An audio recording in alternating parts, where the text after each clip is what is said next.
Okay, ladies and gentlemen, I am very excited to get into this. I've been going through and making these podcasts over the past week, but we are going to start putting some of these on YouTube.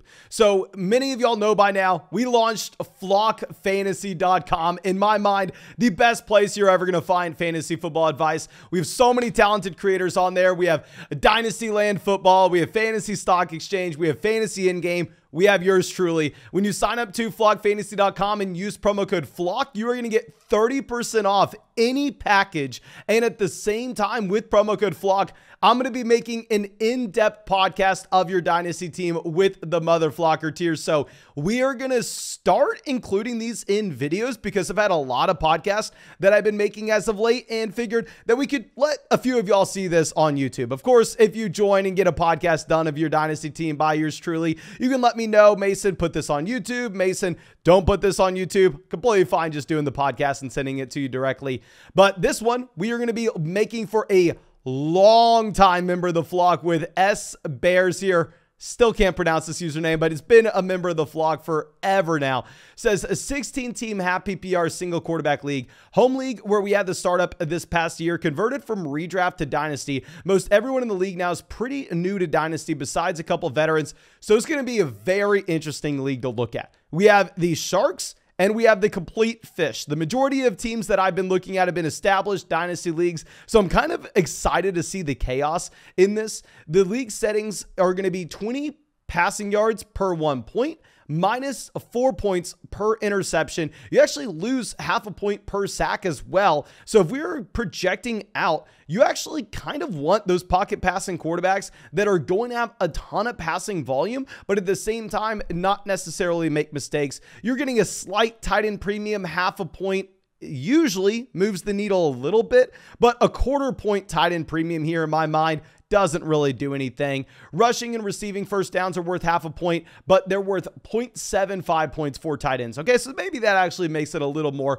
of that traditional tight end premium format. And if we're going to be looking at half a point per first down, usually I'm going to be giving a bump up to workhorse running backs that maybe don't have the big playability, but are just going to see so many touches throughout the course of the season that honestly, they're just going to walk into, a ridiculous amount of first downs. A good example of this would be someone like Najee Harris. We're not expecting Najee Harris to have many 60-yard rushing touchdown plays this upcoming year, but what we are expecting from Najee Harris is for him to go out there and have 300 touches. So if you're playing in a half a point per first down league, I'm going to be giving a bump up to players like that prototype. Now we're going to be looking at a starting lineup of 1 QB, 2 running backs, 3 wide receivers, 1 flex, and 1 kicker. First off, I want to say I do not care about kickers in the slightest. We are going to completely ignore that. I could maybe name, I would say, 7 or 8 kickers in the NFL. I have not played in a kicker fantasy football league since 2017. I think I got rid of all the leagues that involved kickers. I hate talking about it. But one thing with these league settings that I really want to talk about the strategy behind is 8 bench spots, 4 IR spots, and 3 taxi squad spots. So if we're going through and just getting some simple math underway, in terms of the amount of offensive players you are starting on a week-to-week basis, we are starting 7 offensive players and 8 bench spots. I understand this is a dynasty league, but in reality, this is not a true dynasty league. In my mind, a true dynasty league is you're starting 11 guys. You have, 30 total roster spots, whereas here you have about 15 roster spots. So before we even look at the team, I really need to talk about the change in your dynasty strategy, where we are going to have difficult decisions at the end of the roster. Usually in Dynasty, in my mind, hell, it doesn't matter that roster spot. You can go out there and you can draft David Bell. You can go out there and you can draft Anthony Schwartz, and you can say, okay, well, yeah, we're going to hold this guy for the next 2 to 3 years, see how it plays out. If he's not anything by year 3, year 4, we'll move on from him and we'll draft another 4th round rookie wide receiver. In this league, you can't do that. If you have 15 roster spots, anybody that you draft needs to almost make a day 1 impact.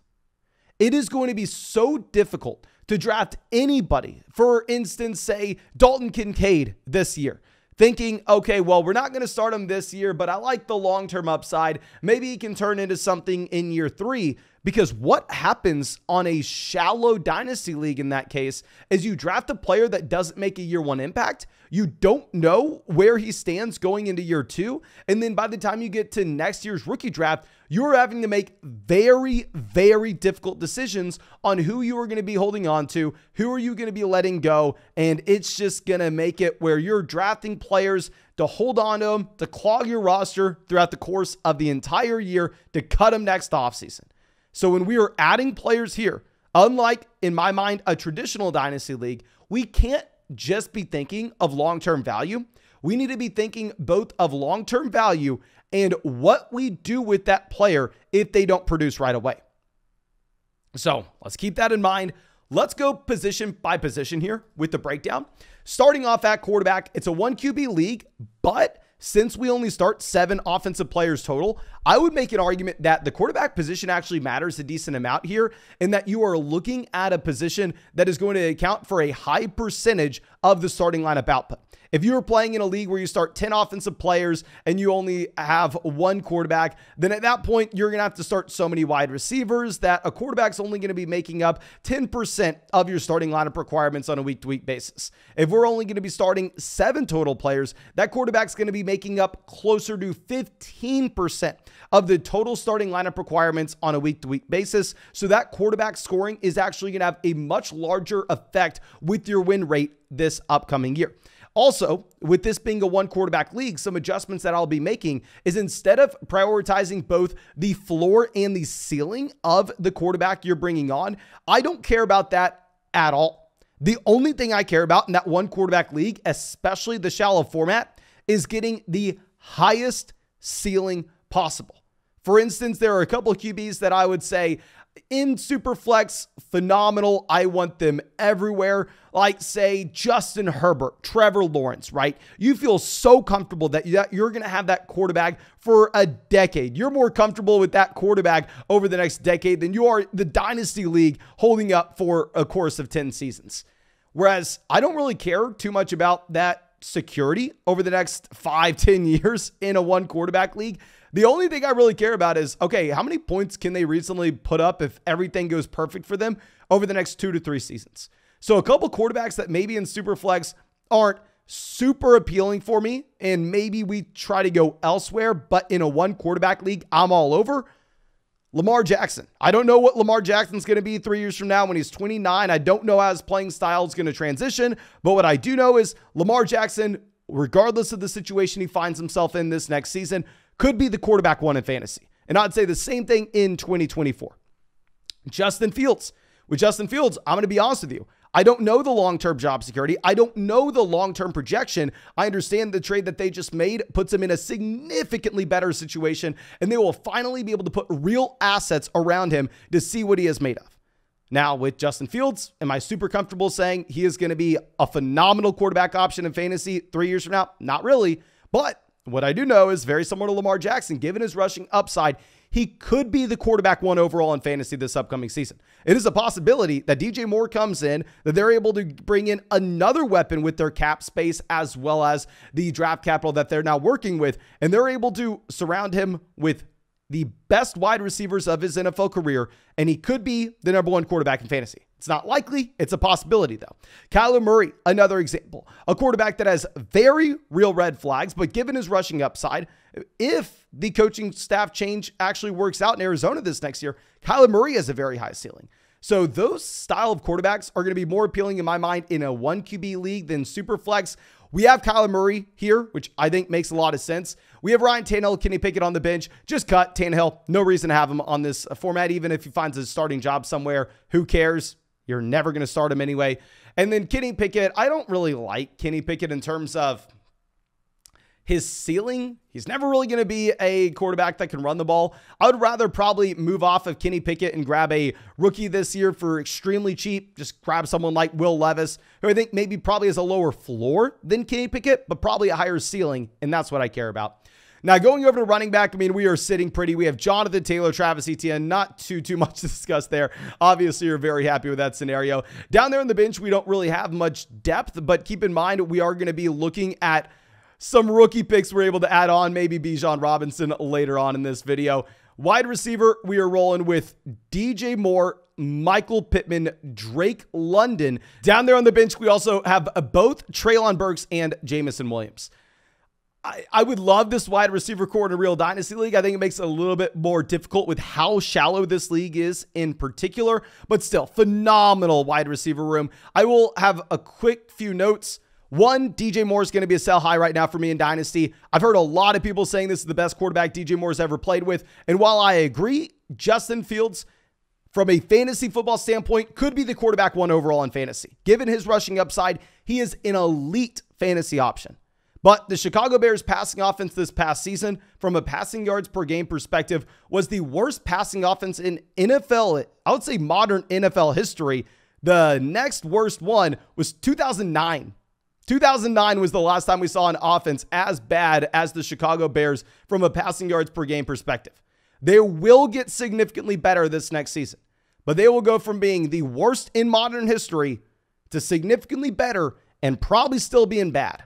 They're going to get better, but they'll still be bad. I don't like the passing volume situation in Chicago. I'm selling DJ Moore because I know a lot of people are all in there, and hell, I'm seeing on Underdog, his ADP is rising. Now, also Jameson Williams. I do think Jameson has his fanboys, and I would probably be seeing if we could go out there and see what we could get. If you're looking at Jameson Williams, a wide receiver that didn't get on the field as a freshman or sophomore, don't blame him. I mean, he played with Garrett Wilson and Chris Olave, okay? You can still be a good wide receiver and not be as good as Garrett Wilson or Chris Olave. But even his junior season at Alabama, if you're looking at a production profile standpoint, the man had about 33% of the receiving yards on a per game basis in that Alabama offense. Is good, but I know a lot of people say that he would have been the wide receiver one if he didn't get injured. If we could sell him for a top 5 pick, I would. Players I would rather have in this year's rookie draft over Jameson Williams. At running back, Bijan, Jahmyr Gibbs. At wide receiver, I'd rather have JSN. I'd rather have Quentin Johnson. I'd probably even rather have Jordan Addison, even with the massive red flag with his size. Now, tight end literally does not matter in this format. I would definitely say, like, hey, can we approach the league settings and say, can we get a tight end in here? I wouldn't even roster a tight end if I were you, though, if we're going to be honest. But going over to the rookie picks on what we can look to do. 101, we're adding in Bijan Robinson. And we are going to be in a phenomenal situation with JT, Bijan Robinson, Travis Etienne. That is 3 of the top 5 running backs in Dynasty on one roster. I mean, just phenomenal. Now, going over to the 103, we'll be in an interesting spot in that after Bijan's off the board, I think the next tier of players is going to be Jackson Smith-Njigba and Jahmyr Gibbs in a 1 quarterback format. And we don't get to choose between the 2 of them, but honestly, I don't really care. If you go over to flogfantasy.com right now and you pull up our 1 quarterback rookie rankings, if you average out every analyst on there, so everybody from Fantasy Stock Exchange, everybody from Dynastyland Football, everybody from Fantasy Endgame, and myself, you will see that Jahmyr Gibbs as well as Jackson Smith-Njigba are literally tied in our overall startup rankings as early 3rd round startup picks. So I don't think there's a big difference now. I think that the NFL draft landing spots and draft capital will make that difference. You're just going to get whoever falls to you. I don't think we have to be too worried about that. But in terms of what we are doing with trades currently, it's a 16-team league. We have an obnoxiously good roster. There will probably be a couple teams that are lacking for depth because it's a 16-team league. If we were to be able to go through and possibly trade like the 213, 216, and just start upgrading over players like DJ Moore, like Jameson Williams, I would really like the idea of it because we're going to have to go through, we're going to have to make some cuts immediately. I think the first guy we're probably going to be cutting will be, just call it Deion Jackson. Second guy will be cutting Ryan Tannehill. Say Ryan Tannehill, Deion Jackson, both off this roster to bring in both our 101 and 103. So bring in both Bijan Robinson and say Jackson Smith-Njigba.